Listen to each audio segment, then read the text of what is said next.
Covered cinema therapy and social media. Now we need to cover alternative platforms, and in this case, we're talking about virtual reality. We're talking about video games. So let's go ahead and get started on that. Not very much good news on video games. Um, but let's go ahead and get started and see what happens. There we go, alternative platforms.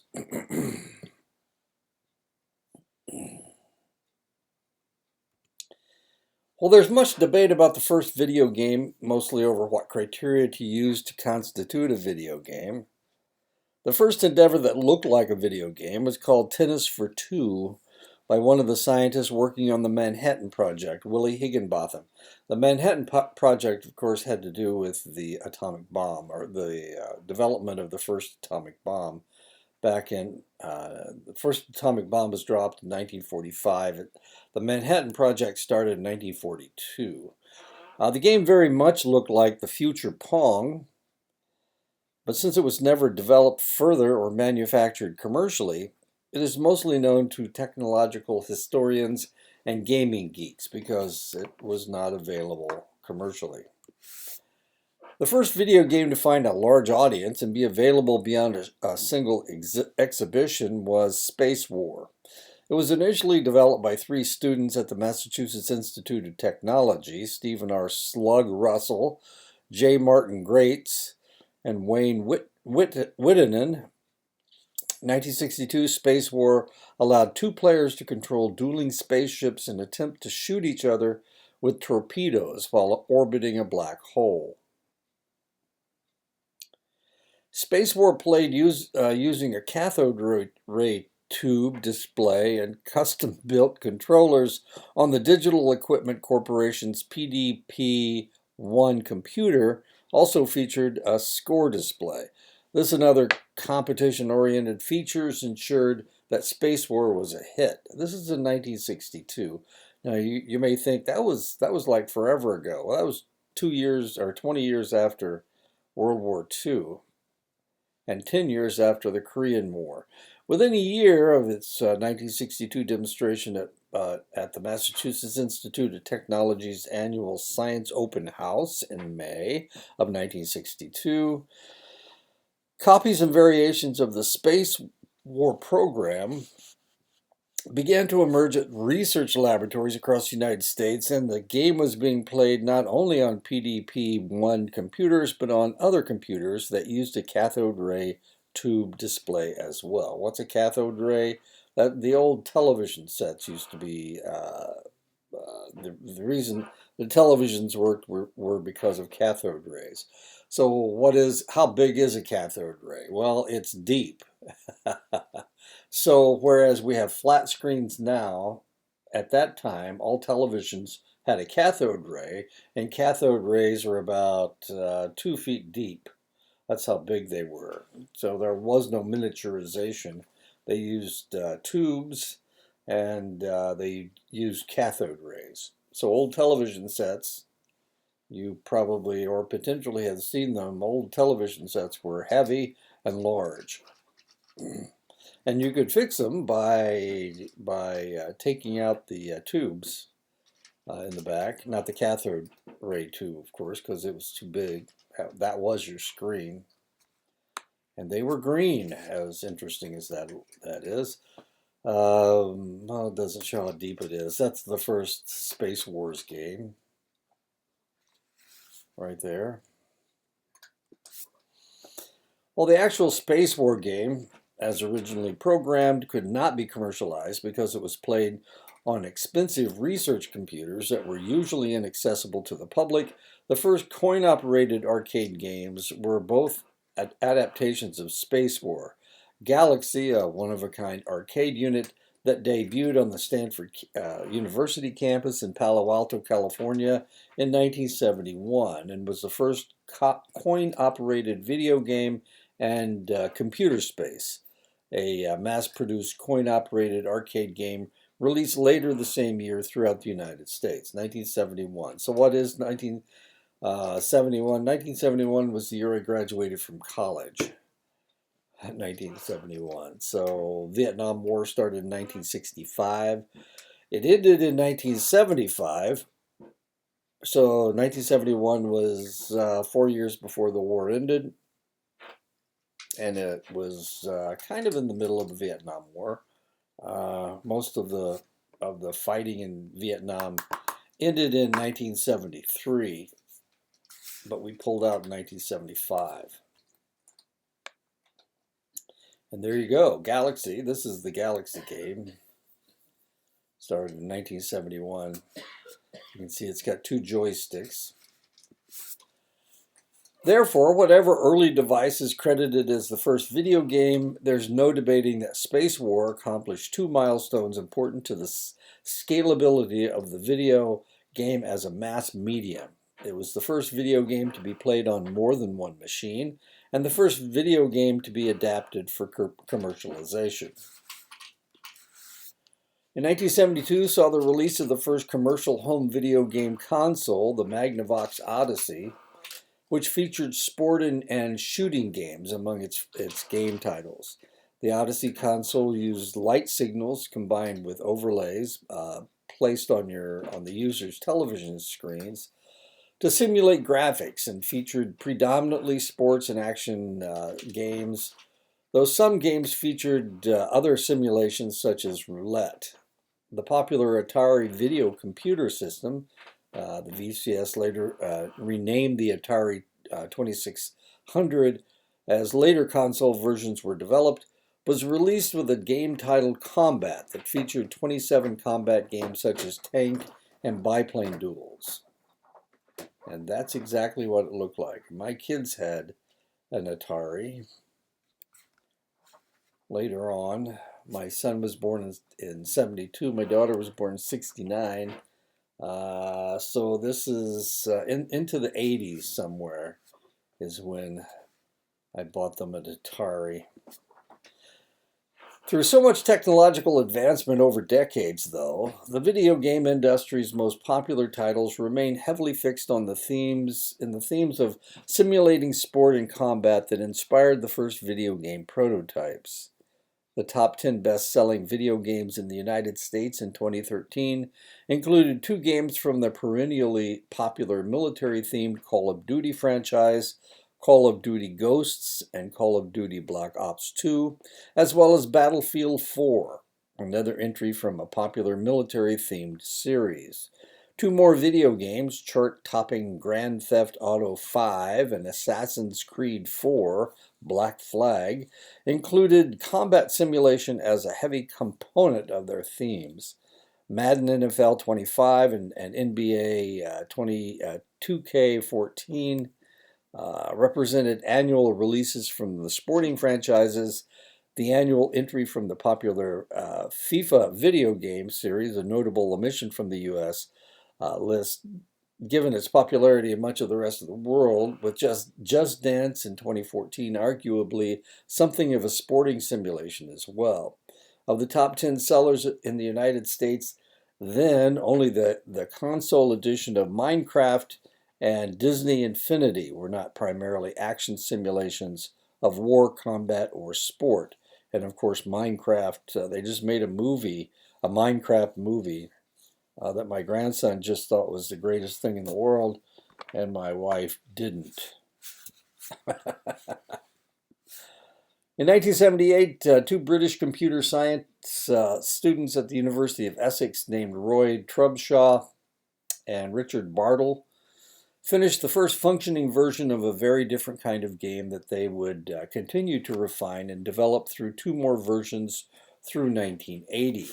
While even the term video game indicates importance of the rich graphical representations to most examples of the medium, Trubshaw and Bartle's game had no graphics at all. Their game, MUD, M-U-D, Multi-User Dungeon, instead relied on the interactive text commands and automatically generated text feedback for all the players' interactions with the game program, as well as between players using the game at the same time.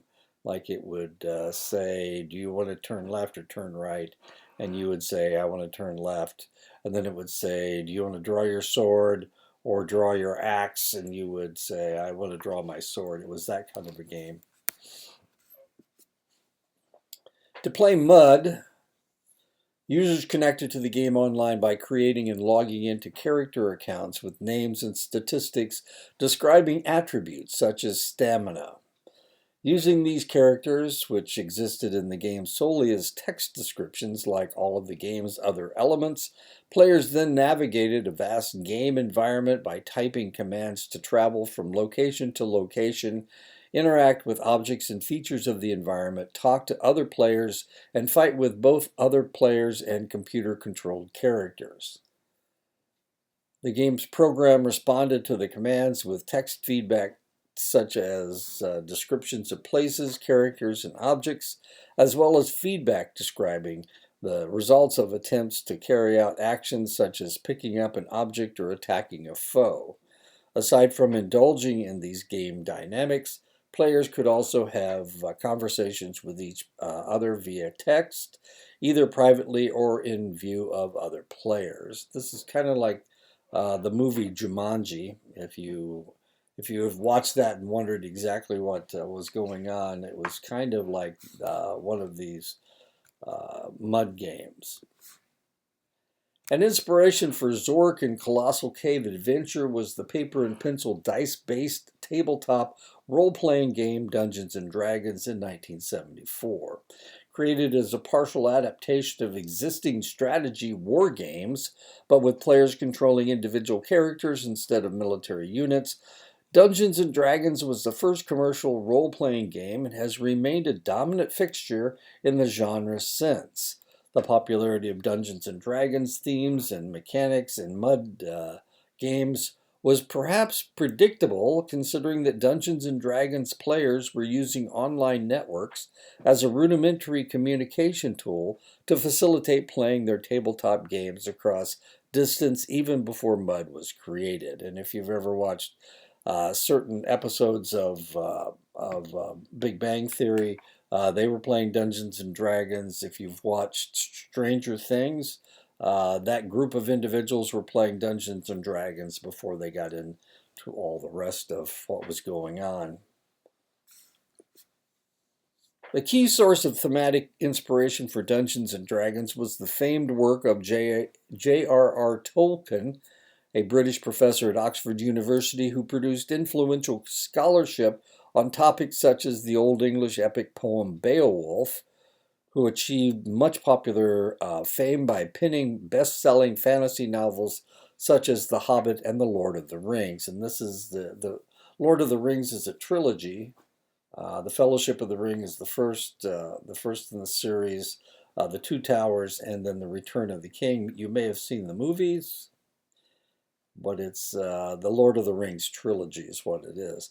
Tolkien's work, a popular culture staple by the 1970s, had a heavy imprint on the themes of Dungeons and Dragons, as is best evidenced by the inclusion of several fantastic creature species, including Tolkien's iconic hobbits, from Tolkien's stories in the original version of the game. Habitat, released online in 1986, allowed players to interact with each other and the environment via text commands and also represented characters, objects, and settings with simple graphics. Rather than a fantastic setting, the Habitat game environment included more mundane elements such as apartments and bank machines. The graphics of Habitat were mostly static, and the gameplay and the interactions between users was mostly driven by text commands and text chat. In 1991, Neverwinter Nights brought more dynamic graphics that portrayed movement each time a player moved the character avatar with a keyboard arrow key. The game was successful with a peak subscriber total of more than 100,000 by 1997, and its graphical advancements have earned it retrospective recognition as the first graphical version of the massively multiplayer online role-playing game genre. Given the catch-all nature of the term video game, clear articulations of the medium's economic impact and audience are elusive given the diversity in the range of technologies, forms, and themes described as video games is mirrored by diversity in their range of business models and users. Some current estimates of the total revenue of the worldwide video game market are in the neighborhood of $81.5 billion to $93 billion, with continued growth predicted in the coming years. $93 billion. The first video game subjected to moral panic was the 1976 driving simulator Death Race. It was an arcade machine in which players sitting at the controls of a physical steering wheel and gas pedal earned points for using their on-screen car as a weapon to run over gremlins. The game sparked controversy for essentially encouraging players to use their cars in an aggressive manner, awarding them points for committing vehicular homicide, reminiscent of the 1975 film Death Race 2000. Researchers proclaim that while television violence is passive, in Death Race, a player takes the first step to creating violence. The player is no longer just a spectator, he's an actor in the process. And that's what Death Race looks like. The most prominent illustration of the limits of what public would be willing to accept in violent video game can be found in the 1992 release of the arcade fighter Mortal Kombat.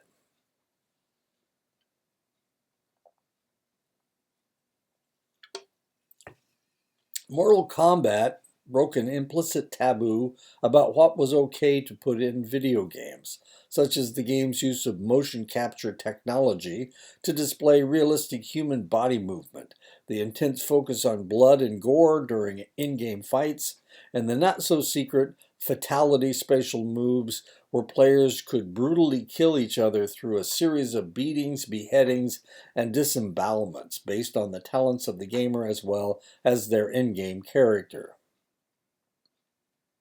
Although the game's reputation in arcades had drawn some criticism from activist groups, it was the game's home release on September 20th of 1993, or Mortal Monday, as labeled in a $10 million advertising campaign by producer Acclaim. At the time, the largest advertising campaign ever for a video game that was most concerning for a critical public. They spent $10 million advertising Mortal Monday. My son had a copy of Mortal Kombat. I remember watching it and thinking, my goodness, this is kind of realistic. Prior to release, Nintendo censored out the blood and violence and altered the fatality moves to make them less graphic in their Super Nintendo version of the game. While not editing the original game code, except to make it compatible with their system, Sega chose instead to label the game packaging with an MA13 as not appropriate for children under the age of 13.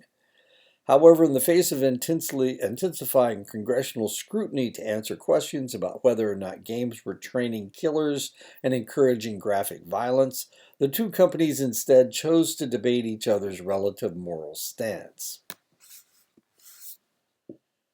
Complicating these debates was a complete lack of any scientific data on the potential impact of video games on aggression, leaving all sides of the argument with little more than empty rhetoric on which to base their claims. In the face of mounting public, governmental, and industry pressure to address the moral panic caused by Mortal Kombat, 1994 saw the creation of the Entertainment Software Rating Boards, an independent organization funded by the gaming industry and designed to empower consumers, especially parents, with guidance that allows them to make informed decisions about the age appropriateness and suitability of video games. Mortal Kombat was the first game ever assigned ESRBs, or M ratings, for mature audiences only. And here's Mortal Kombat Aftermath with a mature audience sticker.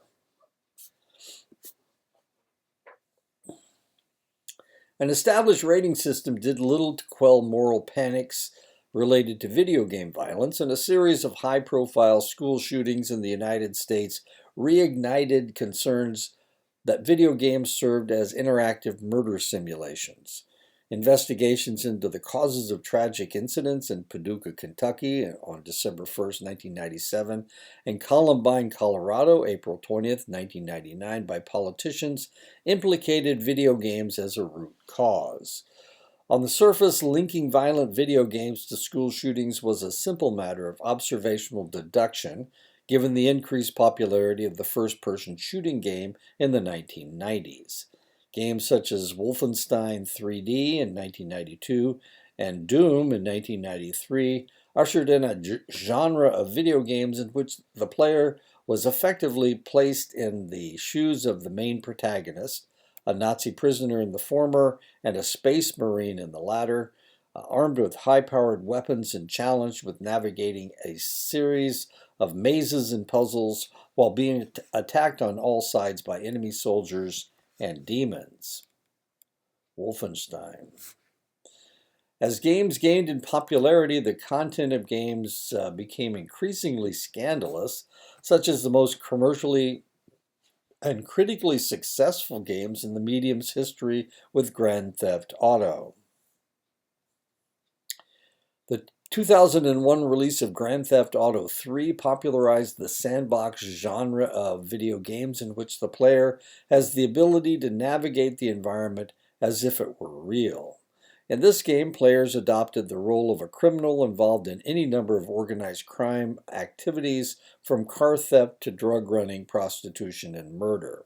The content is decidedly dark, from the theft of vehicles to get from one mission to the next, to the murder of rival crime bosses, police officers, and innocent bystanders who might interfere with the player's objectives.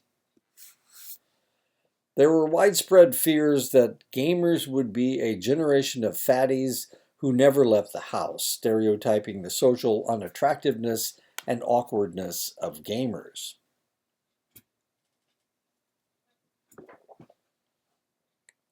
A case in point, James Dallas Egbert III, a Michigan State University student, went missing in August of 1979.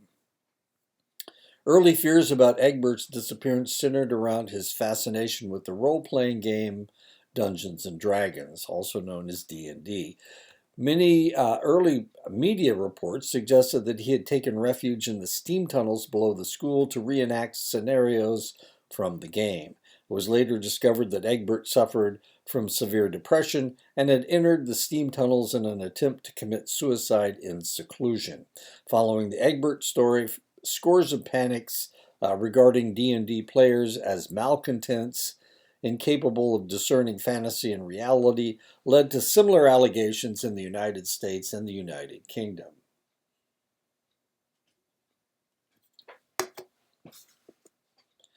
With the advance of newer interactive technologies, the popularity of video games, especially among children, has reignited debates as to the role that mediated fantasies of death, destruction, play in the shaping of future generations.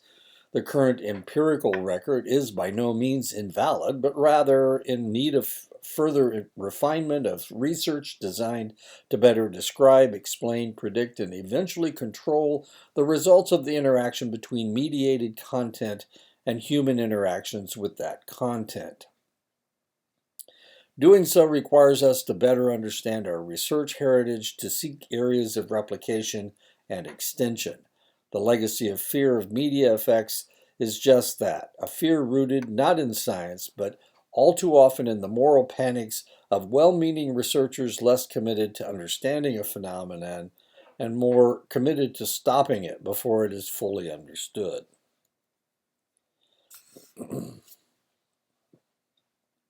Children and teens seem to use video games to meet a wide range of emotional and developmental needs. For example, managing feelings. A survey of 1,254 middle schoolers in 2 states found that many children use video games for emotional regulation, as an antidote to boredom and loneliness, to relax, and to vent angry feelings.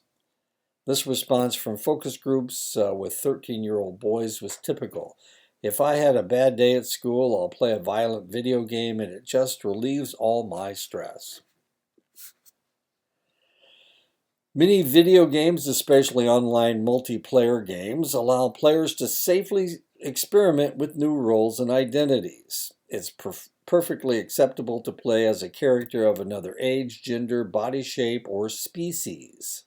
Players can test how it feels to not only look different, but to take on a different personality or a new role on a team and see how others react when they do. Researchers have surveyed tens of thousands of people who play MMOGs, massively multiplayer online games such as EverQuest and World of Warcraft, about their motivations for and experiences with gaming. Online play in mixed-age teams, where no one knows how old or young you are, offers unique opportunities for teens and young adults to observe, learn, and practice leading groups towards shared goals. Online leadership experience has been linked to managing others in offline settings, such as voluntary organizations. Several studies suggest that team video game play encourages real-life helpful behavior. A study of British undergraduate students found that frequent players of computer games were more likely to cooperate for a win-win outcome with other players in prisoner's dilemma experiments. In response to a series of questions about why they play video games, more than 4 in 5 middle school boys and almost 2/3 of girls agreed with the statement, "I like to compete with others and win." The challenge and excitement of testing strategies against opponents may promote initiative and healthy youth development. However, there is an ongoing vigorous debate about whether aggressive competition in games with violent content might undermine empathy or promote harmful behaviors. Video games allow children to escape real-world limitations and let their creativity soar.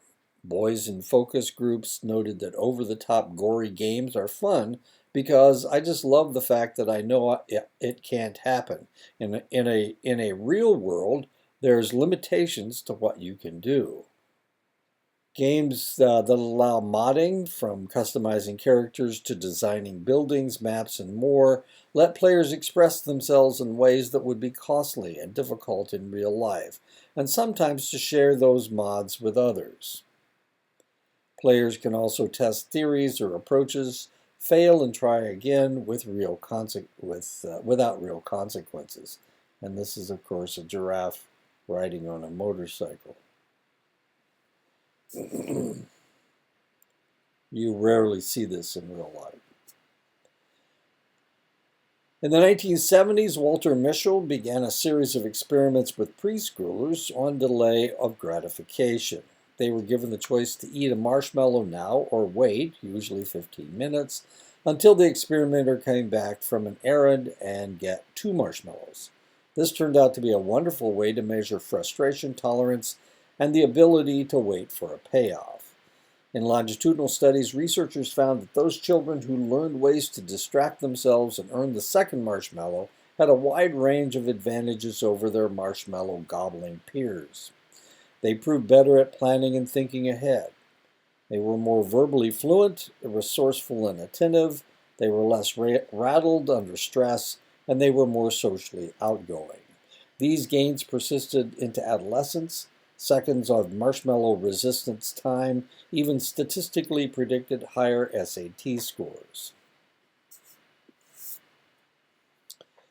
Children with attention deficit disorder, ADD, both with and without hyperactivity, often struggle to stay focused and pay attention and are easily distracted, except when it comes to video games. Parents and teachers comment that children with attention problems seem to have no problem concentrating on a video game for long periods. Given the fast pace of many games, some have wondered if video games might aggravate attention problems. Some studies have linked greater time spent with video games as well as television to increase risk for attention deficit hyperactivity disorder symptoms. There's also evidence that pathological gaming, defined as persistent trouble controlling gameplay habits despite bad consequences, is more common among young children who show signs of ADHD. One study found that teens with attention problems were more likely to go on to develop unhealthy gaming habits. And I gotta show you this. I remember seeing this once upon a time. Look at this lady. Okay. We're looking at this lady's foot. Okay. Okay. We're looking at this lady's foot. Now, it looks pretty normal, except that right there is what we call a bunion. It's caused by by shoes that are actually too small, and they're rubbing on your joints, and the joint is forming a callus, kind of a callus. Anyway, she's got a bunion right here, but look at this. Look how her second toe is curled on top of her big toe and her third toe. She wears shoes that are too small, probably to look better. And that's what happens to you if you wear pizza-toed shoes or pointed shoes that are too small for you to make you look good. Ouch! This is what a foot's supposed to look like. This kid's shoe, or foot. Anyway, I noticed the bunion and I looked and I blew it up and lo and behold, that lady's got one toe crossed over the other two. Isn't that a mess? Ouch. Anyway, that's what happens to you when you wear shoes that are too small. Let's put her back in the right place.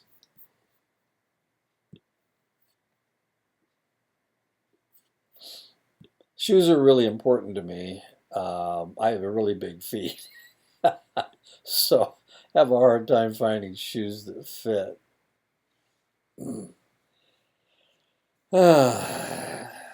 And of course, sometimes so I was never able to wear my brother's hand-me-down shoes. I could wear his pants, I could wear his shirts, but I couldn't wear his shoes because my feet were always bigger than my older brother. So they always had to buy me new shoes. And my feet grew really fast. So I was not my mother's favorite kid because of that. And even to this day, I've got size 12 feet, and my younger brother has size 8.5 feet, and my older brother actually has a 9.5 feet. So them shoes don't fit, that's for sure. Anyway, I just thought I'd show you that. Kind of interesting. That's interesting to me anyway. Children with ADHD tend to have problems with executive functions, such as working memory and response inhibition, that allow children to focus on what the teacher is saying, wait for their turn to talk, and keep track of assignments. A study comparing children with and without ADHD found that the first group did worse on a standard computer-based test of attention and inhibition involving clicking on a series of alphabet letters. However, both groups did equally well on PlayStation iToy games that tapped similar skills. This supports other research suggesting that children with ADHD do better with novel stimulating tasks that offer immediate rewards, as many video games do. And this is evidently a Wii racing game. Or you get to be a Teletubby. Hot dog. Researchers compared a standard computer-based working memory training program for children with ADHD to a program that added game elements, including a story, animation, and rewards. Children who trained with the game version stuck with training longer, improved faster, and made fewer mistakes. Other studies, which assigned children and adults to play action video games, found that gameplay improved sustained attention and reduced impulsivity. Despite these promising findings, researchers caution that it's too soon to add video games to ADHD treatment plans. Results of studies on normal populations may not translate to people with attention problems whose brains work a bit differently. Compared to attention problems, there are fewer studies looking at whether video games might contribute to depression. In a large study of urban fifth graders, heavy play of violent video games, 2 hours plus per day, was associated with a higher number of depressive symptoms. In a study of Norwegian teens, scoring high on a measure of video game addiction was linked to depression, but time spent on games was not. Similarly, young teens who report symptoms of depression don't spend more time playing video games or violent games compared to their peers, but they are more likely to play to cope with feelings and forget problems. A recent study of nearly 5,000 young British teens found that those who kept video game play in balance with other activities, with less than 1/3 of daily free time devoted to gaming, scored higher on emotional and social well-being compared to non-gamers. However, children who spent more than half of their daily free time with video games had more emotional and behavioral problems, as well as lower life satisfaction. Recent evidence suggests that more than half of Americans play games and have at least one gaming console in their homes. Among children, the numbers are even higher, with almost all boys playing video games and a smaller majority of girls playing as well. Women are almost as likely to play video games as men, and adults are as likely to play as children and adolescents. A third of American parents play video games with their children at least once a week, and just over half believe that games are a positive part of their children's lives.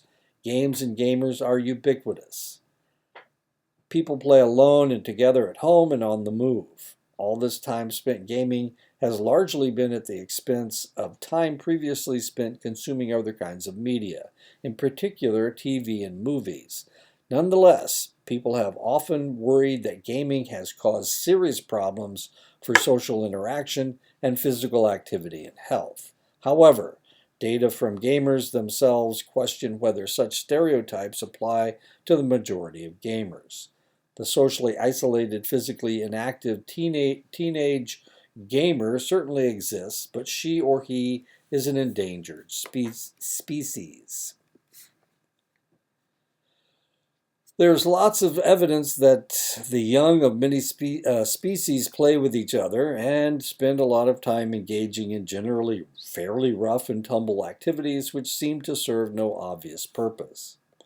No obvious purpose, perhaps, until we start asking questions about what is being learned during all this play. Barbara Fredrickson argues that when we play, we are actually experimenting with new ways of solving problems in a safe environment which permits creative experimentation and does not penalize failure. Experimenting with new ways of escaping from a real predator is not a sensible thing to do. In contrast, experimenting with different ways of running away, dodging, and hiding with your brothers and sisters might broaden the range of options you have and build physical and psychological resources that could help you survive when the predator is a real one.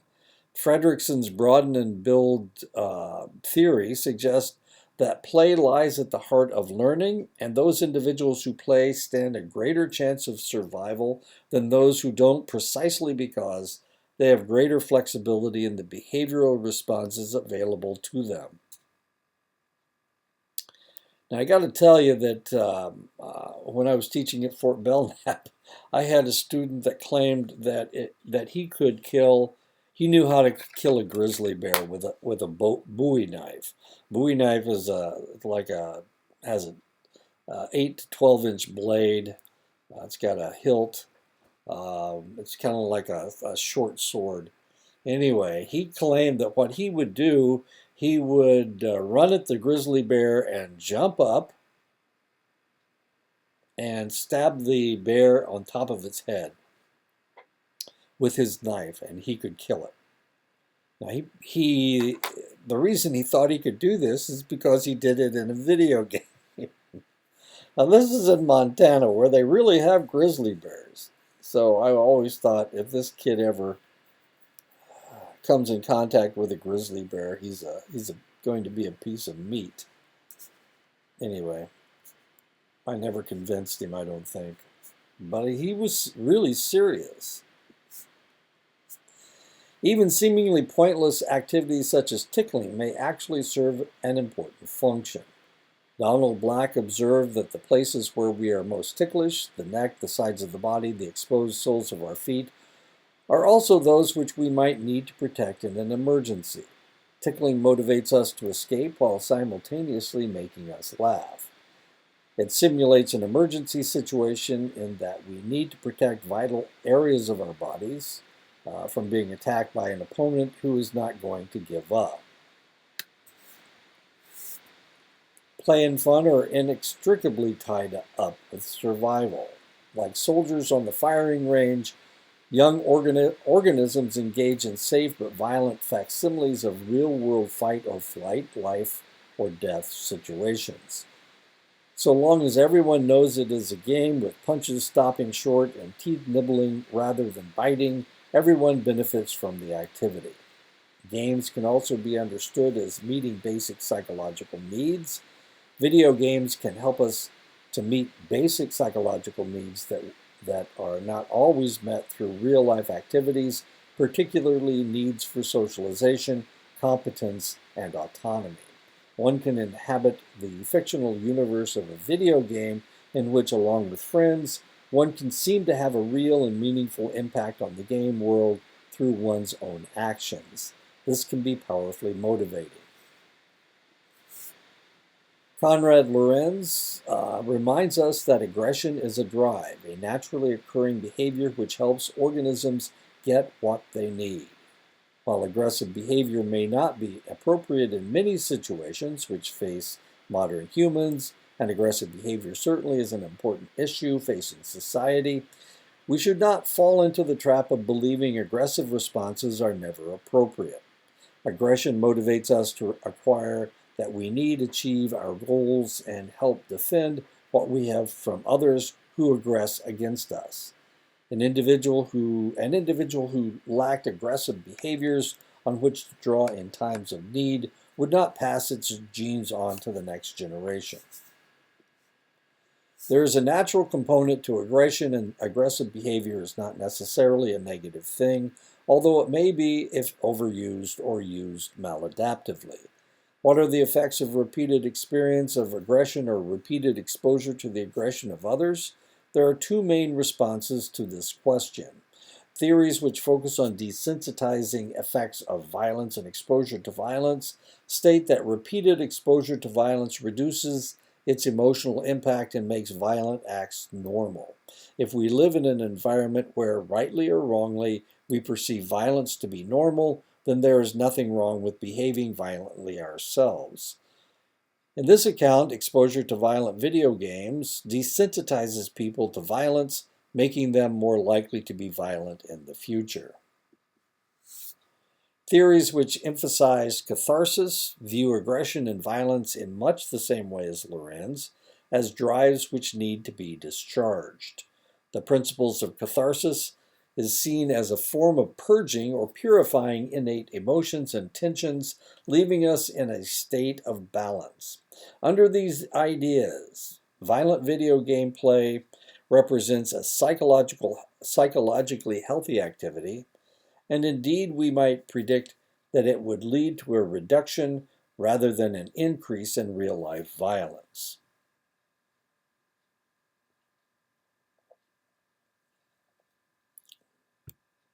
There you go. Put your fist through your computer.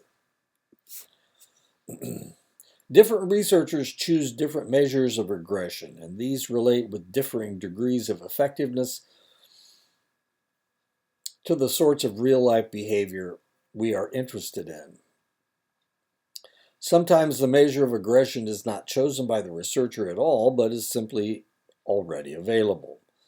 If we believe there to be a link between violent video game playing and violence, we might conclude that as the availability of violent video games increases, The amount of violent crime also increases.